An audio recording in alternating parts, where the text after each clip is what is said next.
তারা বলে, মুসা তুমি যে আল্লাহর সাথে কথা বলো আমরা তো দেখি না, তুমি যে কথা বলো আমরা তো শুনি না, তো কি করতে হবে? বনি ইসরাইল বলে, আমাদের মধ্য থেকে 70 জন নিয়ে যাইতে হবে তোর পাহাড়ে।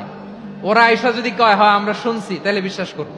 কত বড় ডাকাত দেখছেন বনি ইসরাইল। এদের চেয়ে গোয়ার জাতি নাই, এত গোয়ার তুমি করেছো মুসা আলাইহিস সালামের সাথে।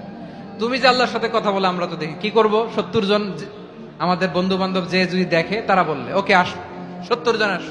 70 জন নিয়ে গেল।